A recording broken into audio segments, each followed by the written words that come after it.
বন্ধুরা, আজকে যে বিষয়টি নিয়ে আলোচনা করব সেটি হচ্ছে বিচারপতির একটি মন্তব্য নিয়ে, যে মন্তব্যটি কিন্তু এই বিচার প্রক্রিয়ার গতি প্রকৃতি অনেকটা নির্দিষ্ট করে দেওয়ার জন্য যথেষ্ট।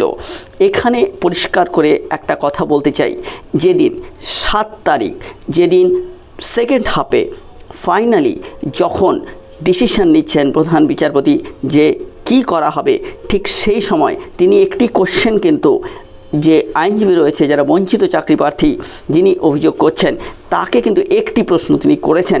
সেই প্রশ্নটা কি, যে তিনি জিজ্ঞাসা করলেন যে এখানে যদি সিবিআইয়ের যে রিপোর্ট দেওয়া আছে সেই রিপোর্টটা যদি ধরেও নেওয়া হয় যে 8,000 প্লাস ক্যান্ডিডেট টেন্টেড, মানে যাদের এগেনস্টে অভিযোগ রয়েছে সেই টেন্টেড ক্যান্ডিডেটদের সংখ্যা যেখানে 8,000, তিনি বিকাশবাবুকে জিজ্ঞাসা করেন যে যখন সংখ্যাটা 8,000 তখন আপনি কেন কথা বলছেন যে টোটাল প্যানেলটাকে ক্যান্সেল করা হবে।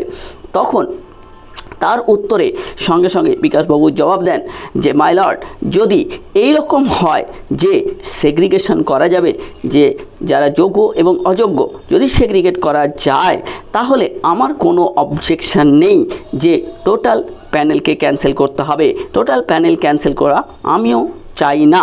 এই রকম একটা সহাবস্থান, অর্থাৎ অভিযোগকারী এবং বিচারপতি যারা দুইজন কথোপকথন করছেন, এই লাইনটি অত্যন্ত তাৎপর্যপূর্ণ।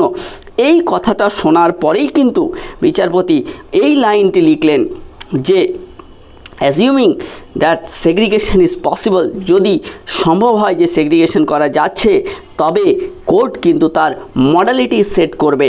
কোর্ট মডালিটি সেট করবে এবং সেই মডালিটিস অনুযায়ী সমস্ত স্টেক হোল্ডার্স, বিশেষ করে এসএসসিকে সেই অনুযায়ী কমিশনকে কিন্তু ডিসিশন নিতে হবে এবং তাদেরকে আলাদা করতে হবে। এই ব্যাপারে সকালেও একটা আমি ভিডিও দিয়েছি, হয়তো উচ্চ পর্যায়ের কোনো কমিটি তারা গঠন করতে পারে। এ ব্যাপারে সম্পূর্ণ কোনো সম্ভাবনাই কিন্তু উড়িয়ে দেওয়া যাচ্ছে না। তার কারণ ইতিপূর্বে অনেক ঘটনায় এই রকম কমিশন কিন্তু গঠিত হয়। আপনারা লক্ষ্য করবেন পশ্চিমবঙ্গের এই মুহূর্তে সবচেয়ে বিতর্কিত যে পরিস্থিতি, সেটা হচ্ছে উপাচার্য নিয়োগের যে সমস্যা চলছে, সেটাও সুপ্রিম কোর্টে বিচারাধীন। সুপ্রিম কোর্ট কিন্তু এক্ষেত্রে একটা উচ্চ পর্যায়ের কমিটি গঠন করেছে। তো এই রকম যখন বিতর্কিত বিষয় আসে যেটা সলিউশন করা যায় না, একদিকে এত সংখ্যায় যেখানে চাকরি প্রার্থী রয়েছে যেখানে যোগ্য, আর এদিকে এত সংখ্যা যেখানে অযোগ্য চাকরি প্রার্থী রয়েছে, না প্যানেলটাকে বাতিল করা যাচ্ছে না প্যানেলটাকে রাখা যাচ্ছে। এই রকম পরিস্থিতিতে সুপ্রিম কোর্ট কিন্তু এই রকম ডিসিশনই নিতে পারে।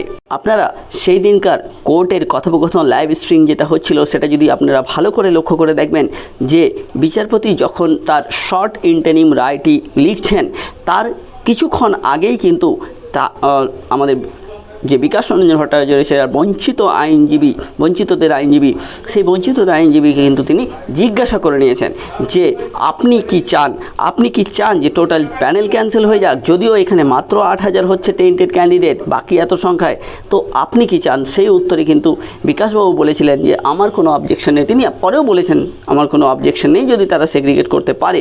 তারপরেই কিন্তু এই ডিসিশনটা নেওয়া হয়েছে, এই লাইনগুলো লেখা হয়েছে।